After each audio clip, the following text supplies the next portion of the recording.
Live publicly. Michael McLean, NoBullBook.com, coming to you from my floating office on gorgeous Audie Lake. 4-mile view up the lake from our lake house here. Gorgeous afternoon. Wanted to shoot this quick video to share something, a story about how my life completely transformed when I started living publicly. Back in the day before I was in the consulting business, when I was in the coaching business, the sports coaching business, I owned my own hockey team. I owned my own insurance agency. I had some different businesses.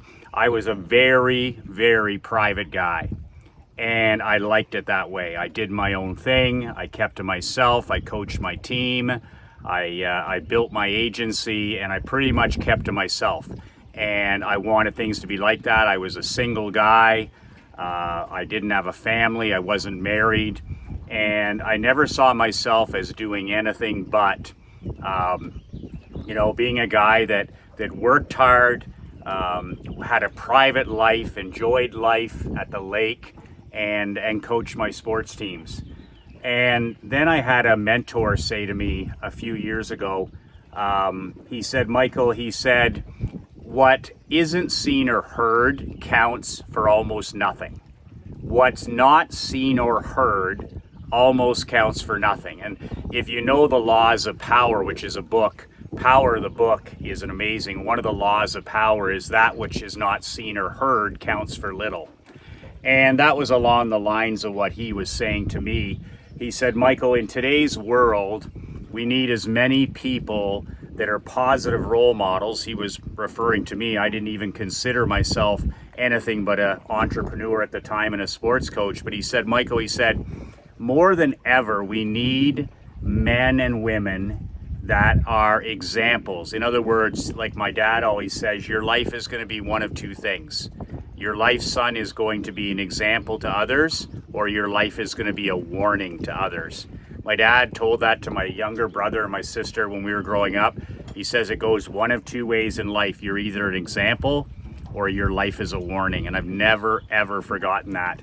And when I think about living publicly, I think about, my mentor, one of these mentors was saying, I know that you want to live privately. I know you want to have a humble lifestyle. You don't want to, be, shooting videos and bragging and putting this out here. And when you give money to Rotary or the Lions Club or the Food Bank or Children's Literacy. But his viewpoint was, he said, we don't get enough of that exposure to inspire and motivate other people. So he really drove it into my mind that living publicly, especially the positive traits we all have weaknesses, we all have shortcomings, we're all human, but things that we do well, we need to live publicly. And he said, Michael, he says it's really important, especially now that you're a coach and consultant to businessmen, he says, is to share what you're for and to share what you're against. He says it's really important that you share your principles, your values, your goals, your dreams. He says you're not telling these men what to do ever. You're just sharing what you're doing, and encourage them to independently think of what they want to do, for them to live their principles, their values, their goals, and their dreams. And that's what I've really tried to do as a marketing and business coach, is not tell you ever what to do with your life. I'm not going to tell you how to raise your kids. I don't know how to raise your kids. I don't know how you to run your business, but to tell you and share with you the good, the bad, and the ugly, what I'm doing, what's working, what's not working, my failures, my slip-ups, my embarrassments, my championships, but also to encourage you to always think independently for yourself, and to always listen to your golden gut and your intuition. That's always been huge. That separates me from almost all these other pretend experts, guys that teach something they've never done, men that talk a good game but have never played a good game, all hat, no cattle, as they say in Texas. I don't preach. I tell you what I'm doing, and if you learn little bits and pieces from me, then God bless, that's great. and but think independently and use it as inspiration. If I can do something, then you can certainly do it as well, because I'm a grinder. I'm a worker. And living publicly does this. We have so much negativity and toxicity and the, look at me and inauthentic lifestyle with social media and all the garbage in the movies and the news and all this stuff that's going on, all the look at me and this is how, all the preaching. It's more important than ever for you as a business leader, and that's what you are. You're a leader. If you run your own business, you're a leader, is to live publicly and to stand up and speak. What are you for? Okay, what are your values? What do you stand for? And secondly, what do you not stand for? And I'll give you an example. What I've been doing, especially lately, as I was reminded of this a few months ago, is, all these videos I shoot, my masterminds, my newsletter that I write, I'm going to be starting that in a couple months.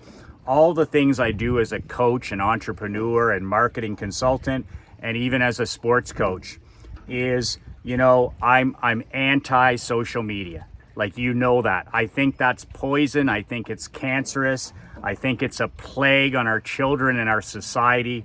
I think it is a fucking swamp. And I think that it is manufactured mental illness. That I'm against that. I'm against that as a father. I'm against it as a husband. And I'm against it as a consultant. I'm against the mainstream news. I'm against it. I just don't believe you should ever participate in the bought for you media. There's nothing there that's hard news, even in sports, politics especially. You need to say no to 99.9% of that. You need a couple of places that you can get hard, accurate news, and you need to think for yourself. I'm against mainstream news on TV. I'm against TV. I'm against TV. Like, I grew up watching TV when TV was TV. I grew up watching the Brady Bunch and Batman and all these other, the Dukes of Hazzard and Dallas and all these shows. And now you turn on television and it's bought and paid for platform to be preached. You turn on a basketball game and you're preached about how you should live and what you should do. And you turn on these shows and they're angling for, everything is about social justice warriors and how you should do this and how, virtue signaling this. And I'm like, I don't have time for that in my world. So I'm against TV and I simply don't watch it. Another thing is cell phone use. I think it's digital dementia. I think it's a plague again. I think it's designed to addict. I think it's designed mental illness. And we're seeing it in our children, our teenagers, record high suicide rates with our children, teenagers, depression, anxiety, just constant connectivity. So I don't participate in it. I don't carry a cell phone. I don't use a cell phone. I mean, I might send 5 texts in a month. This is an iPhone 7, broken iPhone 7. If I do use a cell phone, it's Krista wants me to carry it to go somewhere, so I use it as a it's my servant. It's not a master. I don't have email or Facebook. Again, I'm anti big tech. I don't participate. I moved our email out of the big tech email. I want to get away from Google. I want to get away from the big brother powers to be, and we set up our entire badass brotherhood and millionaire.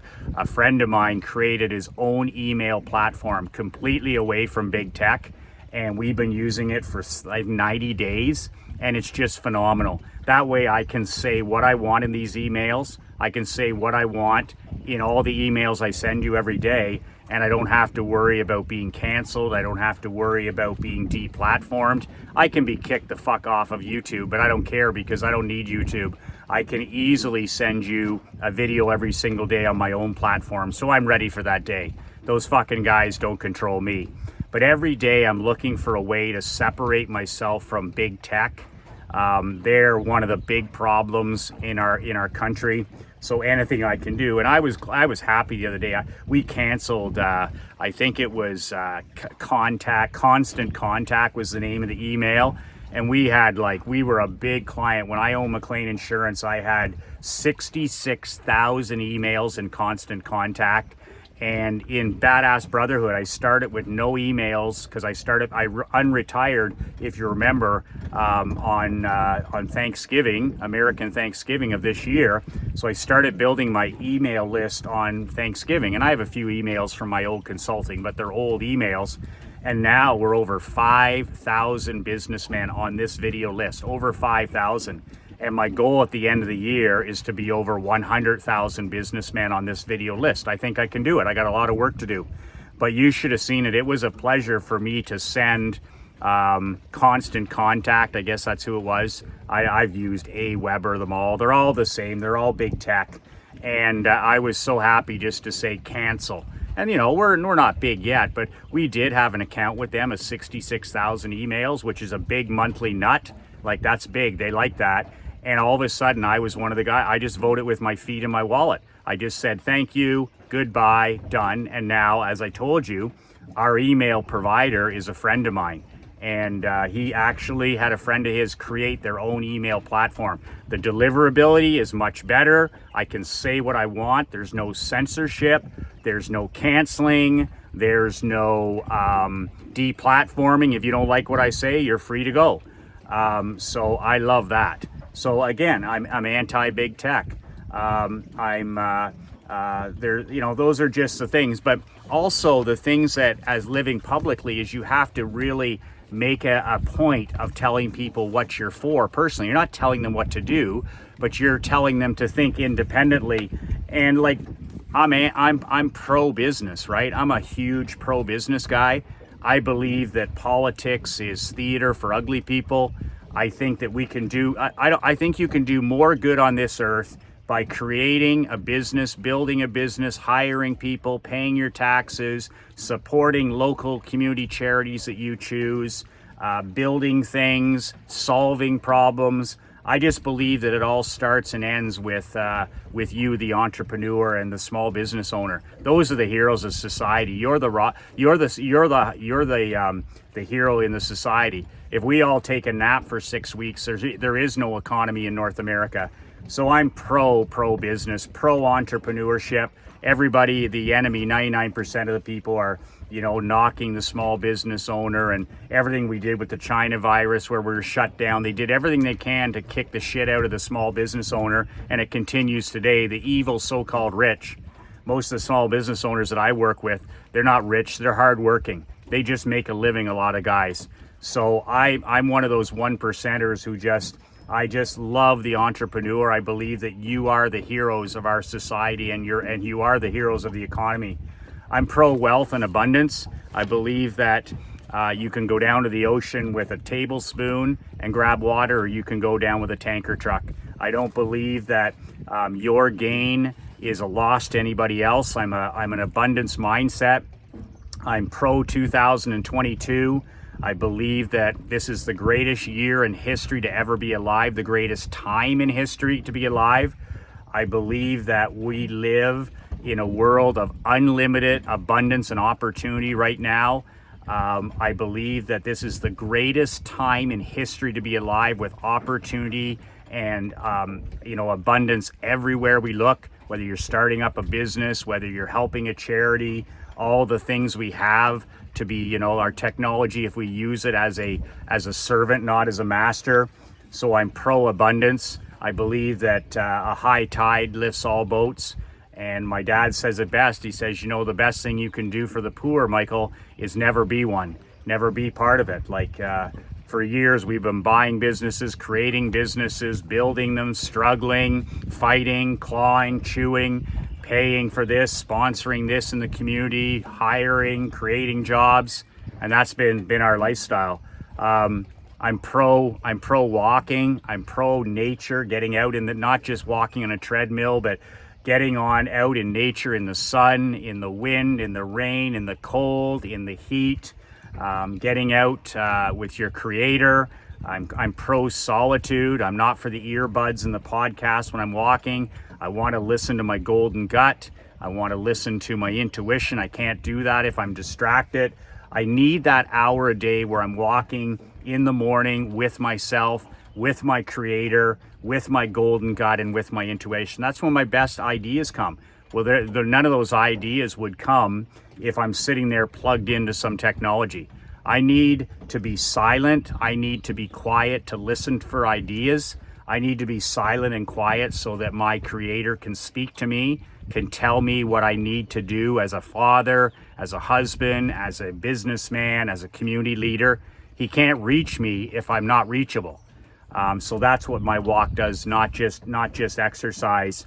I'm pro writing every day. I think that in today's business world, you have to create content. You don't have to be special at it. You can just one email a day to your list is a must. You can shoot a video. You can write some copy. You can publish a newsletter. You can publish a postcard newsletter. But whatever it is, I believe you need to be writing 10 minutes minimum per day, every single day of the week. Publishing some content. 10 minutes a day is 500 words a day. That's 3,500 words a week. That's 2.2 books per year. 10 minutes a day does get the job done, and then you get better and better and better. I'm pro writing. I'm pro coaching. I love sports. I believe in sports for children. I believe that sports teaches them extreme hard work. I believe that sports teaches discipline, teamwork, mental toughness. It teaches us how to lose and smarten up and become better. It teaches us how to win. It teaches us grit. So I'm all pro sport. I'm all about competition in our children. Fitness, writing, solitude. I'm pro nutrition. I think that when it comes to health and fitness, both mental and physical, I think 85% of what we put in our mouth is the effect that we get mentally and physically in our life. I think that you can walk all you want, you can go to the gym, you can lift weights, you can do sit-ups. But for me, 80% of what you put in your mouth is the most important. You can't overcome a bad diet. You just can't. You're gonna have peaks and valleys. If you're drinking alcohol and pop and putting that poison in your body, if you got a high carb diet, lots of sugar, lots of salt, and lots of white flour, you're always gonna feel tired, fatigued, older. And you got to switch that around, because what you put in your mouth is more important than any exercise. And then when you combine it with water, like a gallon of water a day, a walk for an hour a day, half an hour a day, and then you eat properly, nothing after 7 at night, high protein, whatever's best for you, it makes such a difference. I am pro nutrition. I am pro water. I believe that water forgives a lot of things. It helps your brain, it helps you lose weight, it helps your colon, it prevents certain types of cancers, it's mental health, it's physical health. Whenever I'm tired or I have a headache, which is almost never, I just go have a glass of water. When Krista said the other day, she goes, "Oh, I have a stress headache," I said, "Drink a glass of water." Boom, she was cured and ready to go. Whenever you're tired in the afternoon, I'm just like, have a glass of water. Emery was tired the other day before her equestrian thing. I said, "Here, drink this full glass of water." And she did, and she felt great. Other things I wrote down here, I'm pro reading. Oh my God. Our children and ourselves, we need to be reading paper and ink books. We need to be building libraries. There's nothing in your phone or in your email or in your text that's ever going to change your life significantly. All great ideas that are going to change your life are going to be found in great books. And you need to be reading half an hour a day, 45 minutes, 60 minutes a day, or like me, 5 or 6 hours a day, and become addicted to these types of things. So I am so pro reader. Like, leaders are readers. We need to be reading to our children before they're born. We need to be promoting a love of learning through reading. Our children need to see us reading. Our staff need to see us reading. We just need to be voracious readers. Leaders are readers. That kind of stuff. Solitude and manners are the last two I have down here. I believe in solitude. You know, I have guys say to me all the time, they're like, I'm waiting for my creator to tell me what to do or to give me a sign. And I'm like, how could your creator ever get through the noise that you presented in your life? Like, you're connected to that fucking phone 16 to 18 hours a day, and you're asking about, you're asking your intuition, your golden gut, or your creator, whatever you believe in, to speak to you. Who the hell could get through that? Your children can't get through it. Your wife can't get through it. That's why you have struggle in those areas. And then you're expecting your personal God to get through to you. You don't have any time to yourself. You're just constantly suffering from digital dementia. So when you do what Thomas Edison said, sit and listen for ideas, it's incredible. I sit out here on this boat here with a pen and paper for half an hour. I'll have pages of notes because all these things came to me through my consciousness, through me just sitting here, that all of a sudden I'm like, well, if I hadn't sat here quietly, if I hadn't sat here and listened for ideas, I wouldn't have come up with any of these. Same thing on my walk. I carry these recipe cards on my walk. I'm just one idea after another, one idea after another.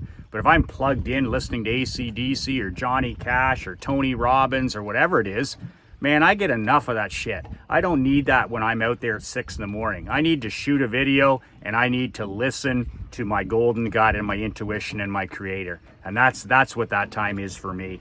And last thing is manners. I am pro manners. I am so frustrated with young people today, the lack of manners that have been taught.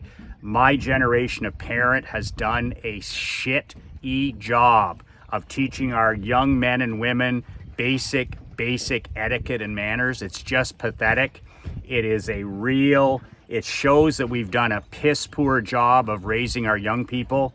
This is something with my hockey team that I'd go ape shit when it came to manners. I mean dress code, I mean punctuality, the way you talk, your grammar, the way you walk, body language, what are you selling, hello, thank you. I mean, my guys, mopping the room, leaving things better than you got. I pounded that stuff into my players' heads and my employees' heads. And when I'm on my game, man, I go ape shit on that stuff if there's any. But I'll be sitting there getting a coffee in the morning and three people, like people, adults, 50-year-olds, 40-year-olds, kids, walk right in front of you, no excuse me, just no thank you, no, like, I'm sitting up there picking up, when I walk in the morning, I pick up litter and I put it away in the trash can when I walk by. And when my daughter was really young, she's like, Daddy, why are you picking up, like I was over at the school the other day, I dropped her off and here's this potato chip bag on the lawn. So I grab it, I pick it up and I throw it in the trash can. And she's like, oh, you're always picking up garbage. And I'm like, yep, leaving things better than I found them. And I want her to see that. I'm not doing it to be a great guy. I'm not some, like saint. I'm just picking up the trash as I go along. It makes me feel good. And it makes me, it's the details. And I'm not better than you. You're not better than me, but I want to leave things better than I got. But also with manners, like, making people feel better by holding open a door and a smile and eye contact. And I've talked about the girls at Dunkin' Donuts and Tim Hortons that get my coffee. They've been in there since 2:30 in the morning getting ready to pour coffee. It's a shit job. And, a lot of people are rude. And I go in there and give them as much energy as I can. A good morning, use their names. I learn their names. I make a donation to the kids camp on the counter and I smile and I hold doors for people. And it just makes, I just try to make somebody's day just a tiny little bit better. And I want my daughter seeing me doing that. And yesterday we were at the horse barn. Before I wrap up here, I'll just tell you a little story. As parents, we got to always be teaching. I don't care if your kids are 20. I don't care if they're 18. I don't care if they're 8. We need to be constantly teaching our kids manners and etiquette and not tolerating anything less. So yesterday, I'm at the horse barn and Emery's doing her riding for an hour and I have her there and I'm out. I don't have my phone or anything. I'm watching the lesson. I don't know anything about horseback riding, but I'm there for my daughter. I'm not on my phone in the fucking truck. I'm here in the stable watching her. And she does her thing and she comes over and there's a lady sitting beside me, really nice lady who I was speaking to.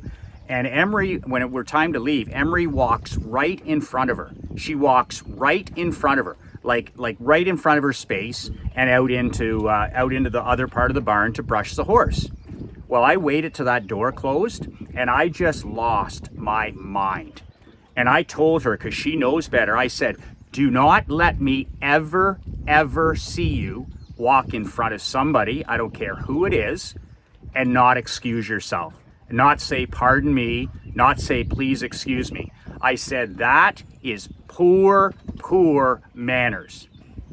And I was quiet for a minute, and she sunk it. She's like, I said, you got it? And she's like, I got it. And that's what the way we need to be. We need to be holding our kids and ourselves accountable. Now, I can't teach her that if I don't, all she hears from me is thank you, please, pardon me, how are you, good eye contact, firm handshakes. I can't teach my daughter that stuff unless I demand that from myself. But we need to do a better job of living publicly when it comes to things like that, including manners. And cell phones are the worst manners in the world, right? Sitting at the table. I don't go to lunch with anybody. Nobody brings their phone around me. Nobody sits on this boat on a Sunday. Nobody goes for a boat ride. Nobody comes over for dinner. Nobody meets me for breakfast. Nobody in my world has a phone around me. They know. I will literally cancel. I will literally embarrass them. I will say, I'm sorry. We don't do business on the boat ride on Sunday. I don't give a shit if they're 17 years old. There's no cell phones in my personal world. I'm not taking everybody out tubing and water skiing on a Saturday afternoon and having two teenagers sit here on a phone or have my wife on a phone. I just don't tolerate it. And guess what? What I don't tolerate, what I curate out of my life, what I cut the rope with, plus I'm not carrying a phone, right? So I'm the king. I'm the king. I can make the rules because, I live by my own rules. Guess what? If I tolerated that, I would just get more of it. So I tolerate none of it. If you and I were going out for lunch tomorrow, you'd be showing up and we would be present mentally for 60 minutes. I wouldn't have a phone and you wouldn't have a phone. And if you wouldn't have the discipline to do that, to hell with you. I don't need lunch that bad. So anyways, living publicly. How can you live publicly? How can you get comfortable with that? I wasn't comfortable with, but I got comfortable with it. It was good for business. It's good for serving others. My mission when I unretired at Thanksgiving is to help 1 million businessmen live life and do business on their own terms. That's why I shoot these videos. It's why I wrote my book. It's why I have my world building coaching. It's why I have my mastermind. I want to help over the next 10 years, 1 million businessmen live life and do business on their own terms. It's a big goal. It's a big goal and I have a lot of work to do. But I can't do that unless I'm living publicly, unless I'm talking about what I stand for and what I don't stand for, what I agree with and what I disagree with. So I'm all in, 100% all in with living publicly. I wasn't good with it and now I'm good with it. I've become better at it and now it's just part of my DNA. So that's it for today. If you'd like a copy of my book, How to Not Get Your Ass Kicked in Business and in Life, you can get a copy of my real book, Paper and Ink. I am a massive tree killer. No go fetch PDFs or any of that stuff. NoBullBook.com. That's NoBullBook.com. The link is below. And if you'd like to apply for my new 5-star 12-month Champions Mastermind, you get coaching from me every single week. We have 2 live in-person events throughout the year. It's expensive. It's for the best of the best. It's for the Navy SEALs of business and marketing. You can apply at Badass Champion, badasschampion.com. The link is below. There's no obligation. I'm not looking to sign you up. I'm just put your name and email so that when I go to interview people, I know that you're interested. All you're doing is raising your hand. You're not obligated. I don't care if you go in the mastermind or not, but it's raising your hand that says, hey, Michael, I might be interested in this. And you go to badasschampion.com and sign up there. It's only 18 spots. My world builders took half of the spots the first day. So if you're interested, if you're ready to level up with who you spend your time with, you're the average of the 5 people you spend the most time with. Well, how about spending time with 18 cleaners, 18 empire builders, 18 ballers, 18 champions for a year? You won't recognize your life, your marriage, your relationship with your children. You won't recognize your physical or mental health, and you won't recognize your bank account, that's for sure. That's it for today. Live publicly. Remember, men, go home tonight, hug your wife, hug your kids and tell them that you love them. They are the most important people in the world, and make sure that you prove that every single day. That's it. 2 words that changed my life, 2 words that can change your life. Be relentless.